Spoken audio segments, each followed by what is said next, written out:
La legislatura, Eduardo Salguana, congresista de APP, de Alianza para el Progreso, está con nosotros en los estudios de RPP. Bienvenido. Jorge, buenas noches, encantado. Muy bien, la pregunta clara, la que se hace en millones de peruanos. A ver, APP, Alianza para el Progreso, ¿se quiere quedar hasta el 2026? Es una pregunta que yo te contestaría principistamente como demócrata, como que creo que las instituciones tienen que ser fortalecidas, cumplirse los plazos constitucionales. Digamos que deberíamos quedarse los congresistas por el periodo que han sido elegidos. Eso en una etapa normal, ordinaria. Pero en un momento de crisis, ¿no?, de descontento popular, de manifestaciones de un sector de la ciudadanía, creo que los políticos, y en este caso los congresistas, tenemos que tener la suficiente sensibilidad para entender que ese reclamo popular tiene que ser escuchado. Por tanto, el día de hoy APP, consecuente con esa premisa, ha enviado un oficio a través de nuestro vocero, el colega Alejandro Soto, para que el día de mañana se discuta la posibilidad de que la Comisión de Constitución dictamine el proyecto de ley del Ejecutivo para el adelanto de elecciones y el recorte del mandato presidencial y congresal. ¿Esto puede ser visto mañana, en el último día de esta legislatura, o tendrá que ser visto ya en la próxima? Tendría que ser visto, primero tiene que pasar a la Comisión de Constitución. No puede ser exonerado, o sea, mañana se vota para habilitar que la Comisión de Constitución se pronuncie. Se necesitan 66 votos según el artículo 78 del reglamento del Congreso. Conseguidos los votos, eso va a Constitución. Alguien podría pedir que se exonere del dictamen, pero el reglamento del Congreso prohíbe exoneración de dictámenes en los casos de reforma constitucional y en temas presupuestarios. Como es este caso, porque estamos hablando de una reforma constitucional para adelantar las elecciones. Efectivamente, así es.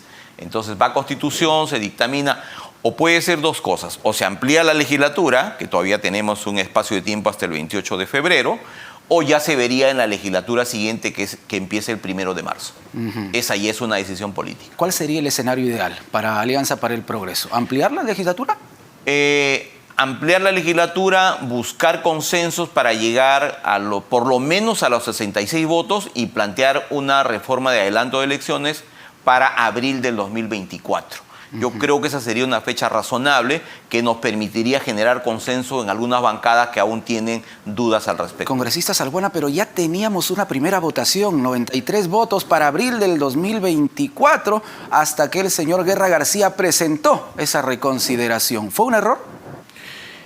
Fue un error en cuanto a que el colega Nano jamás consultó con las otras bancadas. Fue una iniciativa particular, no sé si de él, seguro con la anuencia de su bancada, pero no compartió esa posibilidad con el resto de las bancadas, porque sin duda alguna había una percepción de que las bancadas, principalmente de izquierda, ya habían adelantado, como después se comprobó, de que ellos no aceptarían ningún adelanto de elecciones sin que se apruebe la consulta para la Asamblea Constituyente. Entonces, sin ellos, de ninguna manera íbamos a llegar a los 87 votos. Entonces, entiendo que el colega García planteó su reconsideración por esa motivación. Pero lo complicó todo. Finalmente lo complicó todo. A raíz de los resultados ya uno dice que la cosa pues, no estuvo buena la decisión en su momento, ¿no? Porque ya teníamos en todo caso una primera votación y ahora en febrero, que empezamos el 15 la otra legislatura, podríamos haber tenido la segunda. Exactamente. Efectivamente, sí. ¿Se tienen 66 votos para que esta iniciativa pueda correr por lo menos primero a la Comisión de Constitución, después al Pleno? Formalmente, por el número de votos que han firmado la virtual, los voceros de las bancadas, tendríamos los 66 votos, efectivamente. ¿Hay esperanzas entonces? Sí. Yo creo que mañana va a ser un día arduo de conversaciones con los colegas, ¿no? Porque aparte de los discursos y lo que se va señalando, paralelamente en los pasillos uno va conversando y va intercambiando puntos de vista. Y yo creo que es importante escuchar a la ciudadanía. El electorado que nos trajo nos dice, ¿sabes qué? Se tienen que ir. Pero vayámonos en un plazo prudente, que nos permitiría, en todo caso, por lo menos insistir en algunas reformas mínimas y básicas y permitir también que nuevos actores políticos que no podrían entrar si las elecciones fueran en octubre, puedan ingresar para que el 2024 no sea un retorno de los mismos que nos estamos yendo ahora. ¿Cuáles pueden ser esas reformas? A ver, 3 congresistas Alguana, sí. Sin vueltas, 3 reformas. Vamos. El 117, para incorporar nuevos ilícitos penales para que el presidente pueda ser procesado y acusado en su mandato, en el periodo de mandato, que fue un problema ahora con el presidente Para que el presidente no esté blindado. Exacto. Segundo, hay que terminar con esta crisis generada por el tema de no definir el concepto de la vacancia presidencial por incapacidad moral. Y ya hemos discutido el otro día el tema de que sea vacancia moral o física acreditada con un certificado médico. Se votó inclusive, yo voté con reserva porque hay un parágrafo por ahí que no me parece correcto. El otro tema, la vacancia y el tema de la disolución del Congreso. Y el tercer tema, el más importante, es el tema de la subrepresentación. No podemos tener un país con 34 millones de habitantes y tener 130 parlamentarios. ¿Cuál es el planteamiento? Lo ideal en mi concepto es el retorno a la bicameralidad. Pero tal como se ha planteado, tampoco tendríamos los votos necesarios. Quizás este nuevo escenario de mañana, y si se amplía la legislatura, nos permitiría convencer a los colegas de izquierda que respalden esta iniciativa. Yo te doy solo un ejemplo. El caso de Lima, con 30 parlamentarios, no se sabe quién representa a qué distrito. Entonces no hay un vínculo entre el elector y el ciudadano, o mejor dicho, el representante y el representado. En el caso de Madre de Dios, el 80 teníamos un diputado y el 2023, con más de 200.000 habitantes, tenemos el mismo diputado. Entonces, ¿cómo trabaja, cómo representa, cómo resuelve los problemas? Pero, a ver, congresistas Alguana, ¿la bicameralidad incluye reelección de los congresistas? En pocas palabras, si se lo pregunto así sin vueltas, ¿estos congresistas quieren ahora ser senadores?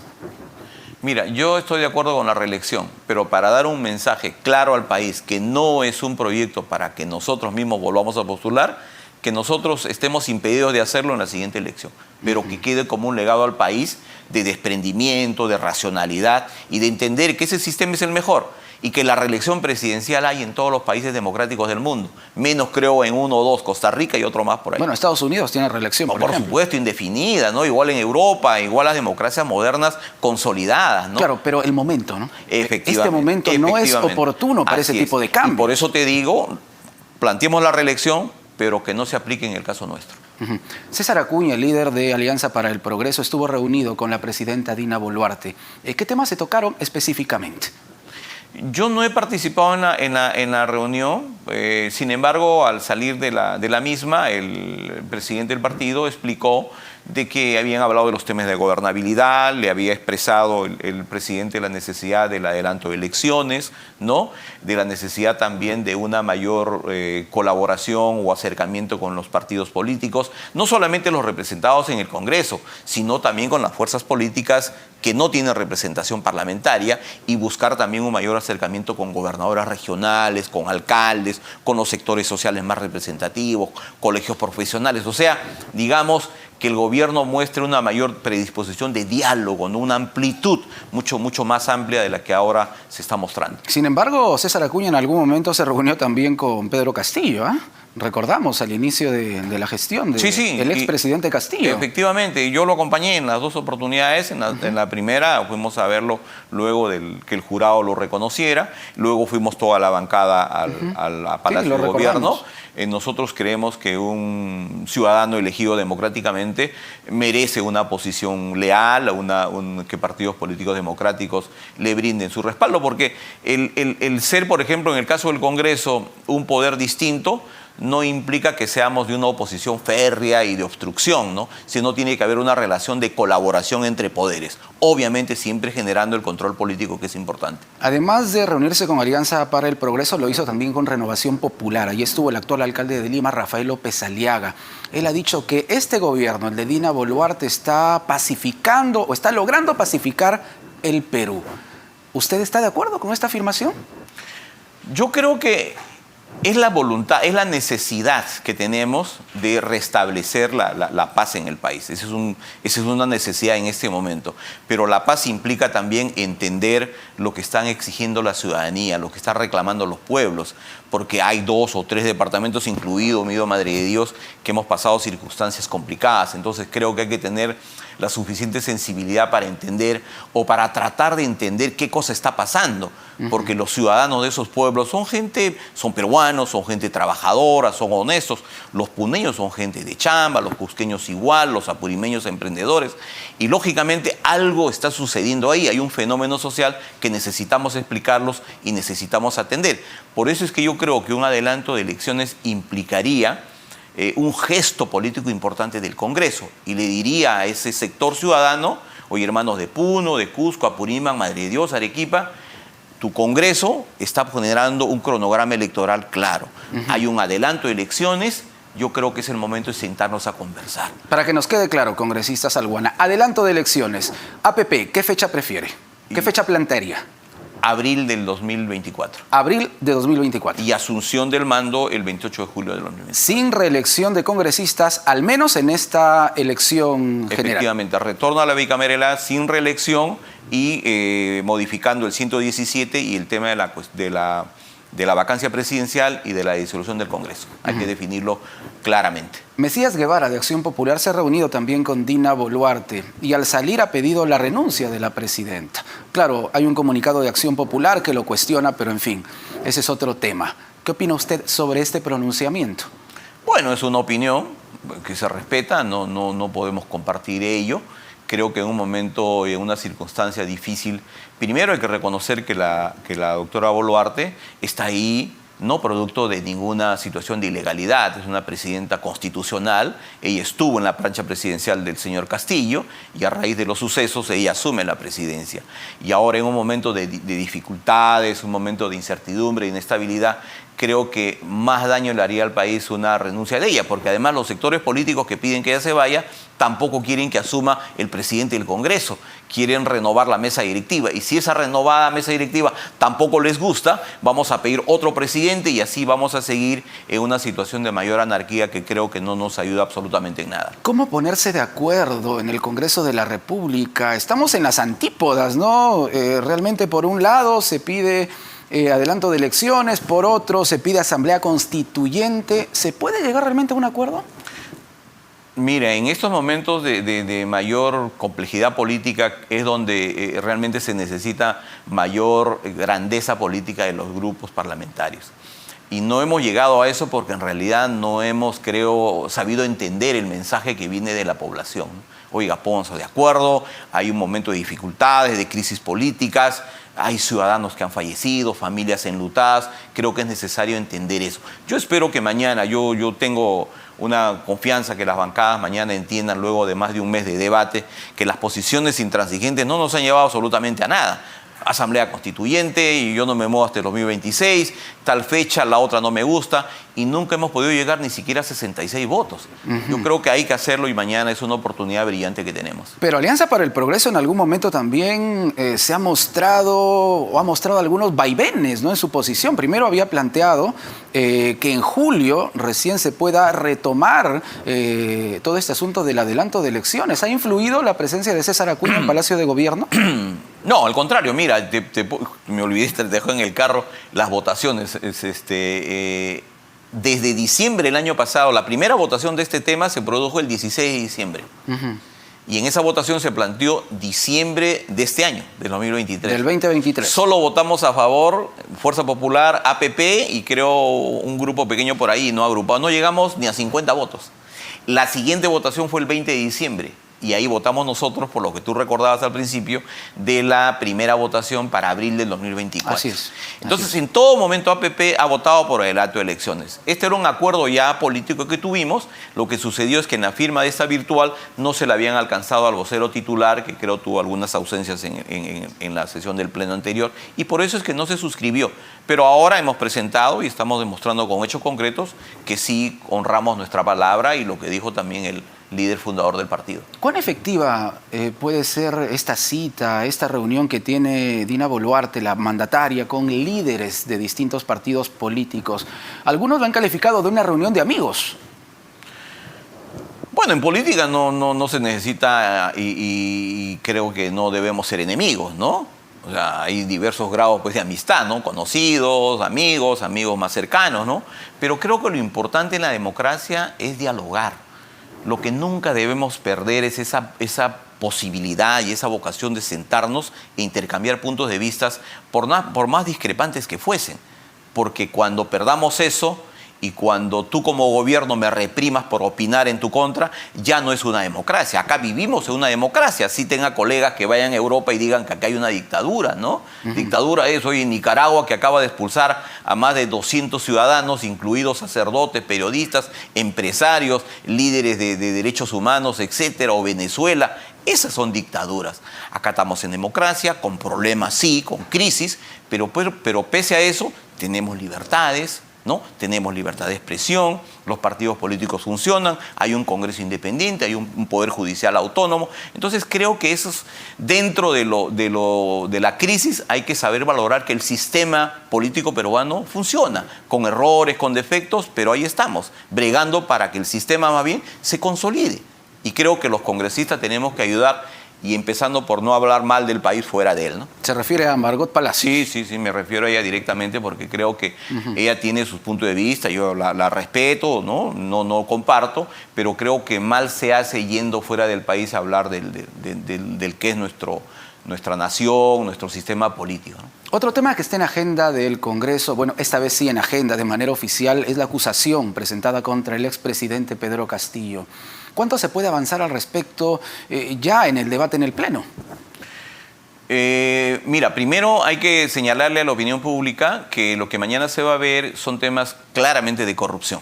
Yo estuve revisando ahora la acusación constitucional y veía que son por 3 temas concretos. Uno, el copamiento político en el Ministerio de Transportes y Comunicaciones, en el Ministerio de Vivienda y Petroperú. Realmente los entretelones, los pagos que se hicieron, las declaraciones de colaboradores eficaces. O sea, acá no hay que es la derecha, que es un complot contra el presidente Castillo, son pruebas, hay videos, hay audios, hay documentos que acreditan, por ejemplo, cómo fue la negociación para el otorgamiento del puente Tarata, el tema del nombramiento del señor Chávez en Petroperú, todo el entorno amical que se rodeó para establecer este contrato con esta empresa de biodiesel, los montos que se pagaron, los porcentajes, la gente que se involucraron, de igual manera en el Ministerio de Transportes, en el Ministerio de Vivienda, el decreto de urgencia que salió para privilegiar obras en Cajamarca, en Amazonas. En Anguía. Todas tenían nombre propio, ya sabemos quiénes participaron y todo está eso de manera detallada en la denuncia que ha presentado la fiscal de la Nación y que está en más o menos 4 a 6 carpetas fiscales. O sea, estamos hablando de hechos corroborados hasta ahora y que nos permiten ratificar que el gobierno del señor Castillo, lamentablemente, además de ser un gobierno que manejó muy mal el Estado peruano, estuvo signado por la corrupción. ¿Por qué a pesar del avance en las investigaciones, usted lo ha mencionado, todavía hay personas que siguen saliendo a las calles, defienden al expresidente Pedro Castillo? Hemos escuchado también a congresistas como Flavio Cruz de Perú Libre que señalan lo mismo, que se está persiguiendo políticamente a líderes de izquierda. Y este discurso todavía tiene un impacto muy importante en el sur del país. Sí, efectivamente. Parte de toda esta situación de convulsión social se ha estimulado con información básicamente falsa.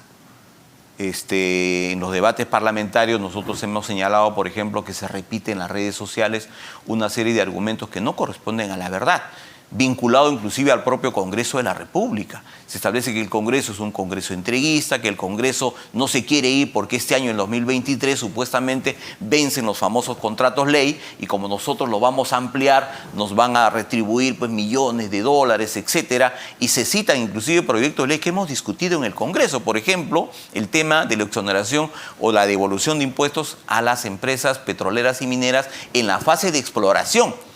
Y siendo inclusive un proyecto de ley presentado por el propio presidente Castillo y su primer ministro Torres Vázquez. ¿Y por qué lo presentaron? No es porque sean entreguistas, ni vendepatrias, ni nada que se le parezca, sino porque es un mecanismo normal que se utiliza en todos los países para atraer inversiones en una fase que es bastante riesgosa para las inversiones. Lo utiliza Petro, el revolucionario, es guerrillero del M-19, lo presidente utiliza de Colombia, Ortega, exacto, lo utilizan todos los países, porque son mecanismos que se utilizan de manera permanente. Todo eso se repite, se dice, ¿no? Y la gente abajo va interiorizando que es verdad. Pero también yo creo, Jorge, hay otro elemento. Desde el principio en la gestión del presidente Castillo, y eso hay que reconocerlo porque creo que es importante que se haga, hubo un sector político que primero no reconoció el resultado electoral. Dijo esto no ganaron, acá hubo un fraude, no lo voy a ver, no felicito. O sea, formas democráticas, normales, usuales, que creo que confirman la democracia, el saber perder y el saber ganar, ¿no? En ambos casos con dignidad, ¿no? Con humildad. Y luego de eso se plantearon vacancias presidenciales a los 2 o 3 meses de empezado el gobierno.